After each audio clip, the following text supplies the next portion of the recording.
Professor Benjamin, thank you so much for joining us on iAfrikan.com. And thank you for hosting us. We are live from the University of Ghana. As you could tell, we're actually in the epicenter of deep learning in Indaba. It feels really good to be here. You know, for the longest of time, it was, you know, chit-chats, Zoom meetings, but now it actually feels good to be here. It's my first time. Welcome. It's my first time. So, you know, I'm looking forward to many more. And it's really beautiful. 800 delegates from like all over Africa. At the airport, I met people from South Africa. Okay, I came with people from South Africa, Lesotho, Dar es Salaam, Tanzania, and Tunisia. It was such a good ride.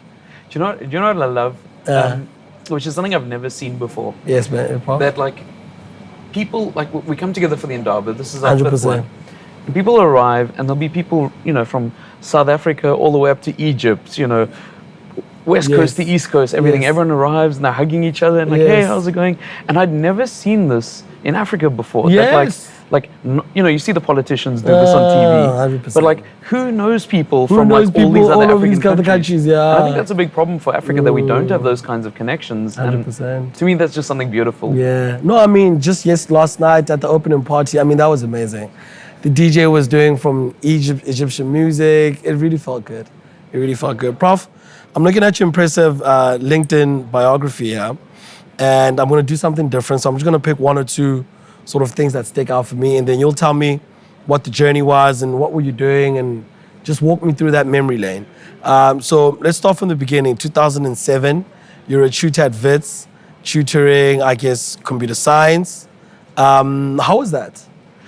That was cool. So that was back when, you know, I did my undergrad at WITS. Okay. In computer science and applied maths. And I did my honors there as well, actually in both subjects. And, you know, while as an honors student, we would get involved in tutoring. Yes. And I say from that moment, I really loved it, that like being able to help inspire like the students, you know, it's not the next generation yet because it's quite close. It's quite close, yeah. But, you know, to work with younger students and get them excited about the kind of things that get me excited. Yes. These kind of interesting technical ideas. Right. And, you know, so I think that was really the beginning of what ultimately grew into my academic career was kind of engaging with students and finding it such a rewarding experience. You know what I love about tutoring? It also gives you an opportunity to fall in love, re-fall in love every year with your own studies as well. Okay, this is why I went into this. This is why I love this theme. It's really amazing. Prof, you then become a PhD candidate at University of Edinburgh in 2009, 2014. Walk me through that. So when I finished up at WITS, so I did this double honors, and I really wanted to study further, and I was really kind of excited by the ideas, artificial intelligence, you know, all the cool sci-fi stuff. And so I didn't really have the opportunity to study postgraduate in South Africa at that point, which was interesting. I think I had a very good undergrad, and I'll come back to that, but you know, I didn't really have those options. And so I looked abroad. There were some kind of role models that had done these kinds of things before, and I found my way to the UK, to Edinburgh, and I did my master's there. And I actually originally wanted to go to the US to do my PhD, but then I just really enjoyed where I was. I enjoyed like working with my supervisor and the other people around, so I stayed there for my PhD. And you know, that was a crazy moment because we touched on like things that now we would call machine learning. We touched on in my undergrad, but like when I got to Edinburgh, there were just so many more courses than I could possibly fit in like 3 timetables. And it was just like mind-blowing experience to me. And there were like 150 people in the master's program with me. I couldn't even imagine these kinds of numbers. And a couple of interesting insights that I had there. Firstly was that I think the undergrad that I had at WITS, and I think generally in South Africa and actually in Africa, was really solid. Okay. Like we did a lot of like really strong theoretical groundings, mathematical groundings, these sorts of things. And I actually think in many ways better than almost all of the colleagues that I had from all over the world in Edinburgh. But we didn't have anyone doing anything that was like modern, any of the new exciting topics. Like that wasn't really much of a thing. There were a couple of people doing bits and pieces of it. This is now in South Africa? In South Africa. And so that was one big thing is, you know, you tend to have this And I think a theme that's led up to the Indaba is, Yes. as Africa, I think we tend to have this kind of case of imposter syndrome Yes. that we don't do cool things We don't do and cool like we're things, behind yes. everyone else. But Yes. our foundations are there, we can do it. And so that was really interesting. And then so I arrived there and get into all this exciting stuff. And then at that point, I really felt that I had to go abroad to study further. Okay. And when I ended up coming back here, my philosophy was no one should ever have to do To that have to again. do that, 100%. If they want to, we'll make that happen because they 100%. should. They But should. like, that shouldn't be like, you shouldn't have that forced choice. 100%. You should be able to have the same sort of palette of choice overseas back home here in Africa. Exactly. And I really like that a lot. I really like that a lot. Then, Prof, you went to the CSIR, where you're a principal researcher that culminated in 2016. What was your area? Was robotics, I'm guessing, your area of speciality? Or what other sort of research themes were you covering? Yeah, so actually, while I was doing my PhD, I was partially funded by the CSIR, Okay. which is the Council for Scientific and Industrial Research Yes. in South Africa, which is a really interesting place that kind of focuses on doing, everything from research, but research with impact. And so often we worked there with kind of stakeholders in industry and government and so on.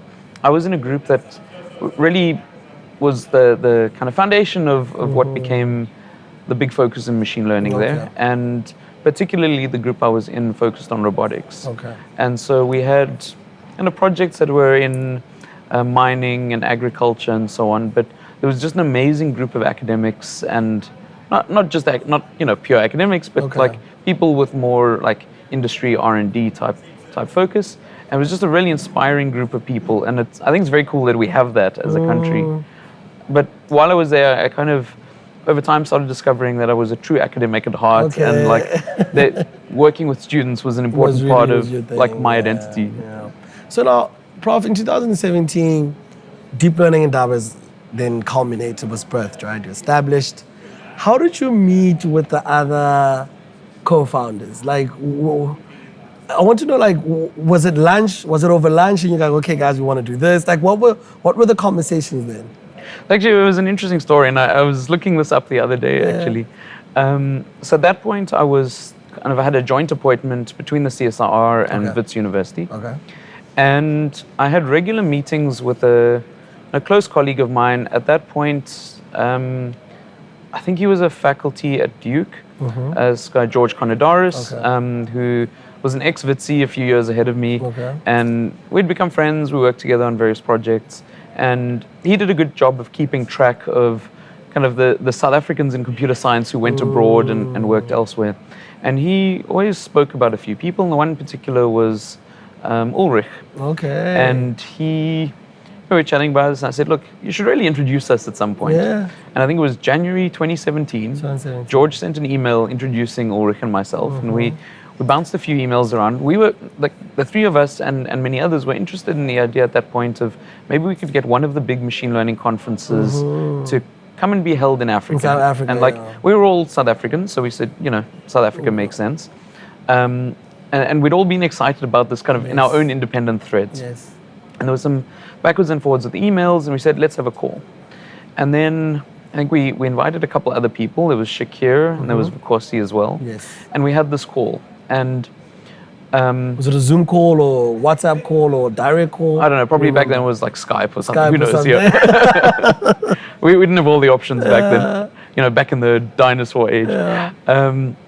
And there were all sorts of interesting connections there, like Ulrich and Shakir worked together at DeepMind. DeepMind, okay. I knew Vukosi, we'd actually met at an awards evening at the end of Matric, as it turned Okay, out. And really? then we went into first year at the same time. He was in Okay. engineering, I was in computer science, so we kind of Okay. moved in the same circles. Okay. And we both went abroad he went to the US, I went to the UK, but we ended Okay. up working in similar fields. So Okay. we always had these kind of paths that overlapped. Intertwined. And we ended up we had this call where we were kind of chatting about this, and we realized we didn't like the idea that we figured kind of between everybody we could probably bring a conference to South Africa. Africa. It might take a bit of time to make this happen because sometimes a few years in advance, but we weren't that happy with the idea that like you bring the international community, parachute in, and then they leave. And they leave. So we thought, look, we want to do something that maybe, I don't know, has a bit more long-term sustainability or something.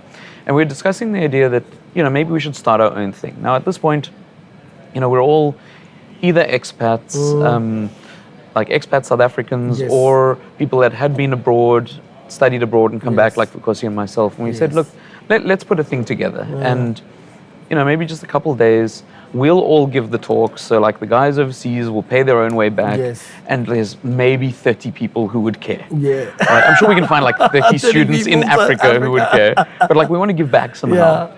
And so this was in January. Well, Yes. I think we're having this call in February. And we said, yeah, maybe we'll do it next year. No, like, let's do it now. Let's We've do got the this year. momentum, otherwise Yeah. it'll never happen. Yeah. And we decided we'll do it at WITS. Because there were, at this point, also a couple other people involved from Stellenbosch. Okay. So we said, no, let's do it at WITS first. We can do Stellenbosch Because next it's easier transportation Exactly. for everybody. Exactly. And flying in and out. year. I felt, important about the spiritual home to a few of us and so on. Yes. And so we started organizing this, and very quickly we discovered there was a lot of interest, and it just kind of mushroomed from there. So, we ended up, there were 8 of us on the organizing committee that first year, which is crazy to think now that there's like I mean, there were 50, 60, 70 people, volunteers and stuff. exactly. And there was like, so the 8 of us, we had a few of our like students running around helping out. Ended up being like a week-long event with 330 people. Wow. And then for every one that came, there was like another one we didn't let in. We did this whole academic thing of the, double-blind reviews, so not reviewing all the details, trying to evaluate who makes sense. And we thought, we really want to push this idea of community. 100%. Like, that's like an important principle to all of us. And, we had all these discussions about what kind of event should it be, who should it be targeted at. We didn't want it to be one of these like very fluffy, superficial business type things. We wanted it to be really kind of core technical things. So, makes sense postgraduate students and academics and people in industry working with technology and so on. 100%. And that was really the start of it. We realized then pretty soon we needed money as well, because 100%. we would get emails from people that we'd accepted, and they'd say, thanks so much for accepting me. It's the greatest thing that's ever happened to me. Unfortunately, I can't come because a ticket to South Africa costs 5 times my father's monthly salary. 100%. And then we went, shit, okay, like we got to do some We gotta do fundraising. something, yeah. And we got a lot of support from, already some of the big tech companies. We did a lot of like kind of canvassing corporates around South Africa as well. And, we started putting this together. We had this principle that students shouldn't pay entrance fees, but industry should. And we wanted as many students as possible that we would pay for flights and accommodation for them. And I think in the end, it was about 60 that we managed to get money together to cover. And that still to this day has been a big principle of the Indaba. But that like first year, it was just, we had no idea this would work. It was just this crazy idea we had. And like from there, it's become this regular thing that 100%. grows every year. We try new ideas every year. Sometimes they work, sometimes they don't. We innovate. More and more people get involved. We see people that have come as like attendees the first year, and then like the next year maybe they'll be tutors and mentors, and then slowly grow their way up to be like keynotes or key organizing members. And like that kind of sustainability, I think, is really exciting as well. I mean, you've got a really good, impressive list of sponsors. Walk me through the first big fish sponsor that you got that really boosted the morale of the conference. I think that was, everybody was going to like their networks. Okay, their and, networks, like, 100%. Like, But who was the one that did the first, like, okay, no, we're with you guys and we pledge whatever amount or whatever resources? So I think one that was really exciting was Google. Okay. Like one of the original founders, Stefan Goos, was working for Google Research at the time. And I don't remember exactly how it all transpired. I think his like manager was Jeff Dean, and spoke to him, and he said, "This is amazing. We need to make sure this happens." And it's just starting to get a bit of that kind of feedback from like important players. 100%. Like with this bunch of like random African dudes who want to make something happen. One of the points I didn't mention is in this initial conversation that we had, we looked at, and it was actually mentioned in the opening today. We looked at the big machine learning conference is called NeurIPS. At that time, it was called NIPS. And this was the flagship event. 100%. And we all had this experience that we'd go to these conferences, and like we'd be the token Africans there. Like I shouldn't be the token you African shouldn't be, somewhere, yeah. right? And like, You we'd should go be there. your own heavyweight in your own right, in your own continent. Exactly, and there should be like a lot of people there, 100%. and we'd go there, and there'd be a couple of us, like, but we're based somewhere You're based internationally or somewhere, something. And at that point, there'd never been a paper at this conference that had been like written by an African at an African institution, and we just took that as a sign of, when I said we didn't want the conferences parachuting in, like that was it, right? Because where these papers coming, like it's not going to add value to the local community, which is 100%. important. And like in the years since then, we're now getting papers into all these big events, 100%. and we've partnered with organizations like Black in AI and so on. And now there could easily be at least 40 Africans attending like a big conference somewhere, 100%. which is a solid representation. Prof, a conference like Deep Learning Indaba, how important is it? I mean, just on that conversation of academic outputs, how important is it for the body of knowledge of AI from an African perspective, from institutions that are based in Africa? How important is that? So I think there's a few different ways to think about that. On the one hand, there's a ton of problems in Africa that need to be solved. And it makes sense that it's the people on the ground solving that. And there's a lot of amazing technology out there, and we need to connect the dots to make that happen. And so, dealing with African problems is not something that's going to be solved and shouldn't be solved in other parts of the world. Yes, so that's the first piece, is like, we've got a lot of problems we need to solve, we've got the tools to do it. We need to put this all together. At the same time, I've always had this view that people come to us and say, you're from Africa, you must use all this amazing machine learning stuff to solve African problems. And I say, yes, that's true, but actually it's also a bit condescending. 100%. And we can build the same science anyone else can. Like, that's like just good for knowledge, good for the world. And that's actually become a key kind of principle in my lab, is that we focus a large amount of our time on building new theoretical methods and models, because I see no reason why like good pure scientific ideas need to come from one part of the world. Like, there's an imbalance. There's an imbalance. Exactly, and like imbalance. we've got people as smart and actually way smarter than people in other parts of the world, and like, why shouldn't we be driving the forefront of like foundational innovation? And I think that's the second thing. And like altogether, what does that mean? That means like, we're thinking about the core technical challenges, we're thinking about like the applications of that science, but also there's, in different parts of the world, you get inspired by different things. Yes. And that could be something in the culture, that could be a societal problem, that could be that you don't have access to the same resources, and that lets you innovate in different ways. That lets you, maybe we work with a lot of situations where it's hard to get data, say, for example, for African languages. So you can't just take the standard approach, is just collect a massive data set of all the English documents and train your ChatGPT, right? That doesn't work if you've got only a small number of documents in a language. 100%. And so we've actually got to think differently. It inspires different methodologies. Yes. And so from that perspective, it's also like important because, if we ultimately care about making the world a better place, the best ideas can come from anywhere and should come from anywhere and everywhere. And so I think it's really important that like everybody plays a role in this conversation. And that's before we even get to like ethical questions and like societal impact questions, right? Again, there's cultures and societies are established in different ways, and we can't just take like a norm for the way decisions are made in one part of the world. Like maybe it does apply, but maybe it doesn't apply exactly the same way, or like the way people communicate might affect the way that you should be interacting with a robot. And again, we need all this knowledge. Like if we're trying to understand how to make everyone's life better and advance human knowledge and all of these wonderful causes, we really need to be thinking about it from every possible angle. In 2017, you start Deep Learning Indaba, you and your co-founders, and you go on to 2018 Stellenbosch, 2019 in Nairobi, and you're organizing all these networks, body of knowledge, and resources. At the same time, parallel to that, you have a lot of commercialization of AI technologies all over the world.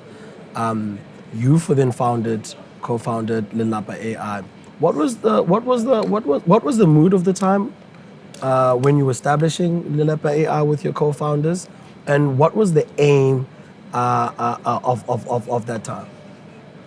So it was interesting, right? Because there was a lot going on all over the place. We saw, like, communities like Masakane grew out, the language type community, and there was just a lot of excitement, more networking across the continent happening.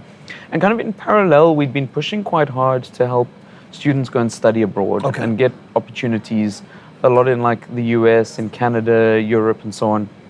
And so we saw a lot of this happening. A lot of the big tech companies started hiring Africans, and we felt like these were huge wins. Yes. But at the same time, there's still a lot of big problems in Africa. And while a lot of research attention's now thinking about this, there's a big gap between doing the research and scaling it to solve problems. 100%. And so that was the one thing that, like, there's this gap and we need to start thinking about that. On the other hand, with all these people now going abroad, many of them that we were talking to, like our former students, saying that, they're doing amazing stuff or they're finishing degrees and they're keen to come back, but there isn't really the vehicle for them to do that. Yeah. Right? Maybe like their options would be limited to, like, get a good paying job at a bank, but like not giving them the kind of impact or maybe the excitement that they wanted to work in. And so we saw that, there were these couple of things. One, there's a lot of problems that need to be solved. And two, there's a lot of people that are getting trained in great ways and want to come back. I mean, even if they're getting trained locally, there's just not the job opportunities for them. And so on the one hand, we've been working with some of the tech companies to set up labs in Africa, but really there's this huge gap that like, there should be thousands of these big, exciting startups happening 100%. across Africa. And so we thought, let's take the plunge and try it and see what happens. That feels like the next step on the journey of what we're trying to build. And again, it's not just for the small group of us to build. This is now a community effort that 100%. There's thousands of people pulling in all these positive directions, 100%. and that felt like we'd help build the networks, we'd help 100%. establish a lot of that. We felt like we were well positioned to take that next step. 100%. Prof, in your understanding of the landscape, in your journey, you said something very critical, from theory to practicality. What are some of the barriers in really igniting, for-profit businesses or even NGOs to really catapult, take this technology and catapult, solution-driven options to really make a dent in some of our problems on the continent? I mean, there's a lot of problems in different ways. For example, fundraising is difficult. We're starting to see more and more VCs that are getting more comfortable investing in Africa, which is really exciting. But we've also spoken to many that said, for various reasons, from the investment committees, they can't invest in Africa. And, so that's a big challenge. To me, actually, one of the big things is we're still kind of lacking the critical mass.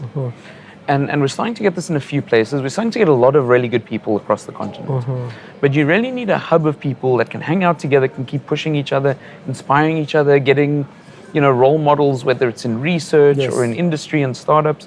And that needs to happen more. Yes. I talk about this also in the university context. If you've got, say, someone who, in a department, goes to do his PhD, wherever in the world, some fancy place, and they come back and go back to their department. And now they're sitting there and they want to do all this crazy research stuff. Yes. But they can't because, like, maybe they're the only one with a PhD or with that international training, and so now they've got to take the lead in everything from grant writing. They've got a lot of lecturing to do. They've got a lot of, like, admin and politicking to do. And then you burn out like that. And, you could imagine an alternative situation where 5 people did that in one department, and now they can kind of support each other and help carry the weight and, like, more likely to turn that into a big success story. And I think that's maybe the next piece that we need to think about, is how to make this happen in more and more places. 100%. And so, it's difficult to do that just like geographically in one place. There's one beautiful thing about the Indaba is we've got this community that now spans the continent, people that can talk together, bounce ideas around, travel together, start things up. And part of our mission's always been that, when you go home after the Indaba, share content, share the experiences. A lot of our sessions are recorded. A lot of our practical sessions are available for free online. And so we want, share with your communities. Even actually part of our application procedure is how will you share with your community afterwards. And so we need people to be, and this is happening already, to be starting to build stronger hubs of critical mass, because I think when you're at a certain point, it just becomes easier and easier to spark new things. We've got this other program, the Indaba X, which came out, we basically had a bit of money left over early on, and we thought, can we start satellite events in other countries? But we had this principle. We didn't want to be telling other countries what to do, because we're very aware that, maybe in South Africa research is a bigger thing, but in, say, Kenya, the startup culture is a bigger thing, and so on. And so we want that community to drive that own process. And so we started the Indaba X, which was, you can apply to host the event. We discussed things like making sure there's good gender equality and so on. You've got good diversity of the backgrounds of people you're attracting. And when people have events anywhere from, say, 30 attendees to 500 attendees, ranging from, say, 2 days to a week. And we've now run these in about 36 different countries. Well, we don't run them, right? We give them some funding. Often we'll get applications from a couple places in the same country, and we say, okay, we want you to come back with an application from both of you together. So we connect those dots as well. We help them with some marketing, help them find speakers, but, and then they must run their own event. And through these kinds of measures as well, we're trying to build that critical mass in different hubs all across the continent. And if that's happening there, if they're meeting up at the Indaba, like representatives of each one, and they're connecting here, hopefully this starts building that critical mass just at a much bigger scale. I love the idea of what you guys have done with Indaba X. I think it's the whole concept of a satellite meetup community. I think that's where it starts, really. Just to see, what has come about from, Deep Learning Indaba, the actual conference. And I'm looking forward to look what's going to come out of the smaller meetups. Right. And I think there's going to be a lot of potency out of that, because from an accessibility, it's more accessible. Exactly. They're in close proximity of each other. So there's the follow through even after the whole, mini community meetup. I think it's a lovely idea. But it's also about like taking ownership, right? Yes. You don't just come to this event other people have organized. You take ownership in your own community. And many of the people that were Indaba X organizers are now on the organizing committee of the main Indaba, which increases the diversity. We've moved away from it being basically a group of South Africans to, people from all over. Like the general chairs are now, we've got a South African, we've got a Tunisian, and we've got a Ghanaian this year. And like, that's just so cool, like from 3 very different regions of the continent. And like, again, I don't think that would have been possible a few years ago. Yes. Prof, there's a lot of excitement and activity around AI, machine learning, and robotics. At the same time, there's a lot of fear. From an academic point, where do you rate, as African AI scholars, we can contribute? What vacuum is there we can contribute to sort of deal with some of the misconceptions and fears around AI, where there's a vacuum? I mean, I think, so I personally struggle with this. I'm in the field because I really believe that, this is the pathway to making the world a better place. Right? We need more intelligence helping us solve our difficult problems. I also think with such powerful technology, there's huge numbers of like really bad risks. And like, this is something I grapple with as an academic in my day job as well. And I think firstly, it's really important that we don't just have this technology thrown at us by, a few countries or corporates or something. Like, we need to be able to take some degree of ownership in this. And like, this might be being very active in the development, but it might also be understanding it well enough that we can talk to the elders in our communities to not just, trust anything that gets sent to them on 100%. WhatsApp. It might be being aware enough of what's going on to talk to our local politicians to make sure there's data privacy. It 100%. might be to connect up to sociologists and psychologists in the way that we're treating and thinking about work. And so I think, for me personally, it's really important that like everybody in the world needs to have some idea of what this technology is about, needs to have some connections to people that understand it deeply. And I think that's really critical for how the next few decades are going to play out, how all this crazy technology is going to drastically change, I think, every aspect of human life. And if we're just watching it from afar, that sounds particularly dangerous. But if we can actually, at the very least, steer how it's impacting our countries, our lives, our communities, I think that's like, I don't think you can downplay the importance of that. Okay, Prof, I need some inside information. Where are we going next year? Deep Learning Indaba 2024. Oh, that has not yet been determined. Prof. Benjamin Rosman, thank you so much for joining us on iAfrikan. It's been Thank such you a for pleasure. hosting Thank you. us. Deep Learning Indaba 2023. I'm loving it. My first one. Looking forward to many more. And I'm excited to see a lot more commercialization of the academic output and the body of knowledge that we're amassing here. That's I think the part where I'm really looking forward to, because 5 years from now, 10 years from now, it'd be good to have 3, 4, 5 really nice startups came from deep learning. I challenge you, 30, 40, 50 of them. I like that. I like that a lot. Prof, thank you so much. Thanks so much. Really appreciate it.